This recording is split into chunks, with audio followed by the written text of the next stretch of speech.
اولئک هم المتقون، یہی لوگ متقی اور پرہیزگار ہیں۔ لہم ما یشاءون عند ربہم، ان کے لیے جو وہ چاہیں گے ان کے رب کے پاس، لہم ان کے لیے، ما یشاءون جو وہ چاہیں گے ملے گا، عند ربہم ان کے رب کے پاس۔ دنیا میں ان کی مرضی نہیں تھی۔ نبی علیہ السلام کا فرمان، الدنیا سجن المؤمن و جنت الکافر، دنیا مومن کا قید خانہ ہے اور کافر کی جنت ہے۔ دنیا میں مرضی نہیں تھی، دنیا کی زندگی گزاری اللہ اور اس کے رسول کی مرضی پر، کتاب و سنت کا تقید اختیار کر کے۔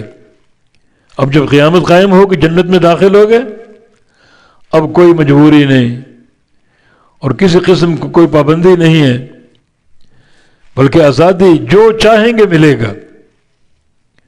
لہم ما یشاءون ان کے لیے، ما جو یشاءون چاہیں گے وہ، عند ربہم پاس ان کے رب کے۔ ذالک جزاء المحسنین، یہی بدلہ ہے محسنین کا۔ محسن حسن سے احسان کرنے والا، اچھائی کرنے والا، نیکوکار، جس کی اچھائی اور نیکی اللہ کے نبی کی سنت پر، اللہ کے نبی کے طریقے پر ہو، یہ محسن ہے۔ اور محسن کا بدلہ یہی ہے۔ اب قیامت قائم ہو کہ جنت کا داخلہ مل جائے گا، اب جو چاہیں کریں، جو چاہیں کھائیں۔ اب ان کی پوری مرضی ہے، ان کی پوری خواہش ہے۔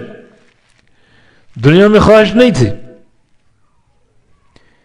دنیا میں وہ پابند تھے اللہ اور اس کے رسول کی مرضی کے، اللہ اور اس کے رسول کے امر کے، اپنی کوئی خواہش نہیں تھی۔ اما من خاف مقام ربی ونہى النفس عن الہویٰ، جو بندہ مقام رب سے ڈر گیا اور اپنے نفس کو روکا خواہشات نفس سے، بلکہ اپنے اوپر نافذ کیا اللہ اور اس کے رسول کے فرامین کو، تو ان کے لیے پھر جنت میں کیا ہوگا؟ جو چاہیں گے۔ ذالک جزاء المحسنین، یہ بدلہ محسنین کا، اچھا کرنے والوں کا، نیکیاں کرنے والوں کا۔